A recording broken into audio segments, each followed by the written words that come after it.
வணக்கம். அன்புக்கு பஞ்சமில்லை. என்னுடைய நண்பன் புத்தாண்டு வாழ்த்து சொல்கிறதுக்காக ஃபோன் பண்ணினான். நான் பொதுவாக இந்த புத்தாண்டு அன்னைக்கு வாழ்த்து சொல்கிறதோ, தீபாவளி பொங்கலுக்கு வாழ்த்து சொல்கிறதோ அப்படி நான் பெருசாக நான் ஒன்றும் வச்சுக்கிறது இல்லை. அப்படின்னு சொன்னாலும் கூட ஊரோடு ஒத்து வாழ் அப்படிங்கிற மாதிரி நானும் வணக்கண்டா வாழ்த்துக்கள்ரா அப்படி இப்படின்னு சொல்லிட்டு இருந்தேன்.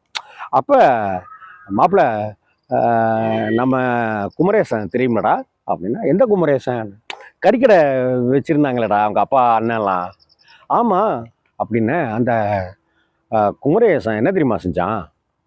என்னடா அப்படின்னாக்கா, அவன் தற்கொலை முயற்சியில் இறங்கிட்டான்டா அப்படின்னு சொல்லிட்டு ஒரு கெட்ட வார்த்தையெல்லாம் சொல்லி திட்டினான். ஏ நம்ம குமரேசனாடா அப்படின்னு. ஆமாம் அப்படின்னு. என்ன விஷயம் அப்படின்னு. நல்ல வேலைடா, அது டக்கு டக்குன்னு எல்லாருமே போய் காப்பாற்றிட்டோம் அவனை. ஊசுத்தனமாக பண்ணிவிட்டான். நல்ல வேலை உசுருக்கெலாம் ஒன்றும் ஆபத்து ஆகலை. அப்போவே அவன் தூக்கு மாட்டிக்க போகும்போதே டக்குன்னு நாங்கள் பிடிச்சிட்டோன்னு வச்சுக்கேன் அப்படி. என்ன என்னவன் அவனு? இல்லைடா, அவனுக்கு நிறையா கடன் பிரச்சனை. கடனில் தத்தளித்து மாட்டிக்கிட்டான். அது மாதிரி கடன் கடன் கடன்னு அடுத்தடுத்த கட்டத்துக்கு அப்படி போக ஆரம்பிச்சுது. கடன்காரன் வந்து பணம் கொடுத்துருக்கான். அவன் வந்து 4 பைசா வட்டி 4.5 பைசா வட்டி அப்படி இப்படின்னு ஏற்றிக்கிட்டே இருந்திருக்கான். இவனால் அதை தாங்கவே முடியல. என்னங்க, ஓய் இந்த மாதம் நான் ஒரு தொகை கேட்டதுக்கு அதுக்கு ஒரு பைசா வட்டி, அதுக்கு அடுத்த மாதம் 4.5 பைசா வட்டின்லாம் சொல்கிறீங்களேங்க அப்படின்னு சொல்லி கேட்டாக்க, இவன் அதிகாலையில் 2 மணிக்கு மெசேஜ் போடுறது, நைட்டு 1 மணிக்கு மெசேஜ் போடுறதுன்னு என்னைய டார்ச்சர் பண்ணுறான்டா. ஏன்டா இந்த தேதியில் பணம் கொடுக்குறதா சொல்லியிருந்தான் அவன் அப்படின்னா. இல்லைடா மாப்பிள்ள, 1 வருஷம் கழித்து தான் அவன் பணம் தரதா சொல்ல. 1 வருஷத்துக்குள்ளார பணம் தரேன்னு சொல்லியிருந்தான்டா.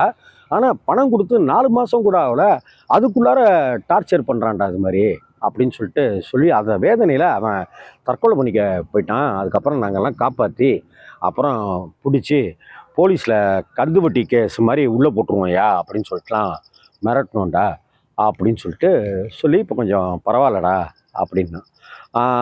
குமரேசன் எனக்கு நல்ல நண்பன். அவன் 4 பேருக்கு உதவி செய்யணும் அப்படின்னு ஆசைப்படுற ஒரு கேரக்டர் அவன். யாருக்காவது ஒரு பிறந்தநாள் அப்படின்னா டக்குன்னு ஒரு சட்டை வாங்கி கொடுத்துருவான். யாருக்காவது தெரிந்தவர்களுக்கு உறவுக்காரர்களுக்கு ஏதாவது ஒரு கல்யாண நாள் அப்படின்னாக்கா அந்த தம்பதிகளுக்கு வந்து அவன் வந்து வேஷ்டி சட்டை புடவை அப்படின்னு வாங்கி கொடுத்துருவான். யாருக்காவது ஒருத்தங்களுக்குனாக்கா அவன் அந்த வீட்டு குழந்தை வந்து பிறந்தநாள் ஆனால் பிறந்தநாள் கொண்டாடுறதுக்கு காசு இல்லைன்னு சொல்லிட்டாங்கன்னா உடனே குமரேசன் என்ன பண்ணுவான், அவன் ஒய்ஃபை கூப்பிட்டுக்குவான். அந்த குழந்தைக்கு சரியான ஒரு ட்ரெஸ் எடுத்துருவான். அப்புறம் கேக் ஆர்டர் பண்ணிடுவான். அந்த குழந்தை பேரில் டக்குன்னு எழுதிடுவான். அந்த குழந்தை பேரெல்லாம் போட்டு அப்புறம் பவன்டோ மிக்சரு அது டம்ளரு, அந்த பவன்டோ ஊற்றிக்கிறதுக்கு டம்ளரு, அந்த மிக்சர்லாம் வச்சுக்கிறதுக்கும் கேக் வச்சுக்கிறதுக்குமான தட்டு அப்படின்னு எல்லாத்தையும் வாங்கிட்டு செட்டாக எடுத்துகிட்டு போய் அப்படி பிறந்தநாளாக அந்த குழந்தைய கொண்டாட வச்சுருவான்டா. அப்படி ஒரு அன்பானவன்டா. ஆனால் அவனை அந்த கடன் பிரச்சனையில் முடிச்சுட்டு தவிச்சிட்டு இருக்கான்டா அப்படின்னா அந்த குமரேசன் கிட்ட நான் பேசினேன். பேசின உடனே பொலன்னு அழ ஆரம்பிச்சிட்டான். மாப்பிள்ள மன்னிச்சிடறா மாப்பிள்ள, நீ எப்பயோ எல்லா தடவையும் நீ வந்து உற்சாகப்படுத்திகிட்டே இருப்ப, எப்போதும் நீ பாசிட்டிவாக பேசுகிறவன் அப்படின்னு சொல்லிட்டு சொன்னேன். ஏய் என்னடா பைத்தியம் மாதிரி இது பண்ணுற அப்படின்னு. நான்லாம் என் வாழ்க்கையில் நான் இதை உங்களுக்கும் சொல்லிக்கிறேன், குமரேசன்கிட்ட சொன்னதை உங்கள்கிட்டையும் சொல்லிக்கிறேன். கிட்டத்தட்ட என்னுடைய இந்த 57 வருட வாழ்க்கையில் கிட்டத்தட்ட 20 முறைக்கு மேலே நான் வந்து செத்து போயிடலாம், தற்கொலை பண்ணிக்கலாம் அப்படின்னு நான் நினச்சது உண்டு. ஏன், ஒரு நாள் அதிகாலையில் எழுந்திருக்க வேண்டியது, எழுந்திரிச்சிட்டு நல்லா குளிக்க வேண்டியது, நான் என் மனைவி என்னுடைய பையன் என்னுடைய பொண்ணு 4 பேரும் எழுந்திரிச்சு குளிச்சுட்டு சாமிக்கு விளக்கேற்றிட்டு ஆளுக்கு காஃபி கீஃபிலாம் குடிச்சிட்டு ஜம்முன்னு போய் ரயிலில் விழுந்து சாக வேண்டியது அப்படின்ட்டுலாம் 20 தடவைக்கு மேலே நான் யோசிச்சிருக்கேன்டா. எனக்கும் தான் கடன் பிரச்சனைகள் இருக்குது, எனக்கும் தான் வட்டி மேலே வட்டியாக மீட்ரு வட்டி மாதிரிலாம் ஏற்றின்னு இருக்கானுங்க. என்ன அதெல்லாம் கடந்து ஜெயிக்கிறதாண்டா வாழ்க்கை. அதை கடந்து ஜெயிக்கிறோமோ இல்லையாடா, அதெல்லாம் கடந்து தானடா ஆகணும். என்னடா குமரேசா லூஸு மாதிரி பண்ணிகிட்ருக்கிற? இப்போ தான் உன் பையன் வந்து தலையெடுத்து வேலைக்கு போக ஆரம்பிச்சிருக்கான்னு வேற சொன்ன நீனு. லூஸ் மாதிரி பண்ணாதரா அப்படின்னு சொல்லிட்டு அவன்கிட்ட நான் சொன்னேன். நான் இது மாதிரி தான் உங்கள்கிட்டையும் நான் சொல்கிறேன். கடன் அப்படியான ஒரு பிரச்சனை இருக்குல்ல, கடன்பட்டார் நெஞ்சம்போல் கலங்கினான் இலங்கை வேந்தன் அப்படின்னு சொல்கிறாங்க.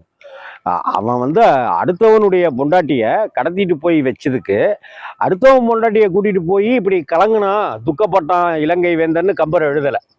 கடன்பட்டார் நெஞ்சம்போல் கலங்கினான் இலங்கை வேந்தன் அப்படிங்கிறாரு கம்பர். அப்படின்னா என்ன அர்த்தம்? இந்த உலகத்திலேயே பெரிய கொடுமையான விஷயம் எது அப்படின்னா கடன். வட்டிக்கு வாங்குற கடன். 3 பைசா வட்டின்றான், 5 பைசா வட்டிங்கிறான், 10 பைசா வட்டிங்கிறான், வட்டிக்கு வட்டி போடுறான். ஏன்? கந்து வட்டி மாதிரி தான் இன்னைக்கு வங்கிகளே கொள்ளையடிச்சிட்டு இருக்கு. வங்கிகளில் ஒரு மாதம் நம்ம டியூ கட்டல அப்படின்னாக்கா அவன் வந்து ஒன்றும் செய்ய மாட்டான். அதுக்கு வட்டி அப்படின்னு போட்டுருவான், அதுக்கு வட்டி அப்படின்னு போட்டுருவான். ஆல்ரெடி நம்ம ஒரு வட்டி வச்சுருப்போம், இந்த ஒரு வட்டி இப்படின்னு ஏறிக்கிட்டே இருக்கும்டா அப்படின்னு சொல்லிட்டு குமரேசன்ட்ட சொன்னேன். இதெல்லாம் தாண்டி ஜெயிக்கிறதுக்கு பார்ப்போம்டா, கவலைப்படாதடா ஜெயிப்போம்டா அப்படின்னு சொன்னேன்.